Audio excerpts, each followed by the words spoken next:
今日立法院今日举办第十一届台美国会议员联谊会成立大会，三党拢总有73个立委参加，嘛是第一届要采用拿力双会长制来运作。捌做过第9届会长的准副总统萧美琴嘛表示，欢喜看到大家无分党派，共同争取美国跨党派支持。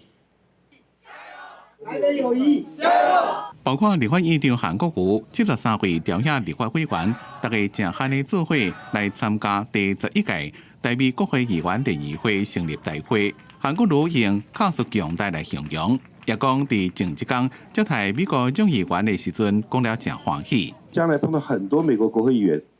一定要欢迎他们来立法院吃饭。跟外交部吃饭是黑白的，跟立法院吃饭是彩色的。然后结论我讲了一句话。现在的战争对坦克最有效武器是无人机，对漂亮女孩是追求，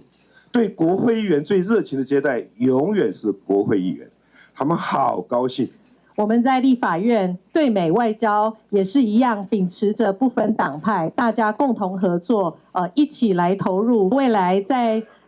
任何推动外交的过程当中美琴永远都是大家最好的伙伴。捌做过第9届会长的萧美琴也登来外头厝，伊讲真欢喜看到台湾国会对美国外交无分党派，共同争取美国跨党派支持台湾。不过真特别的是，这回台美国会议员联谊会第一遍采用拿力双会长制，同时也邀请副院长江启臣担任应务会长。根据了解，这是因为两个党同时伫咧筹备，差一点闹双包，经过协调了才正确成做一个。邀请一个懂外交的副院长来担任台美的荣誉会长，我觉得这个是非常适当的哈。协调过程定有哈，倒不是谁跟谁抢主导权，每一方面每个政党都希望在台美关系上面关心出力。我觉得这是好的哈。蓝绿就是从这样的一个协会来说，做出一个最好的一个合作的一个典范。AIT 也希望有一个单一的对口单位，我想彼此都能够接受的状况之下，双主席我们就来看看到底可以 work 到什么样的一个程度。另外，咱驻美国代表吴大雷也甲 AIT 执行理事那英共同签署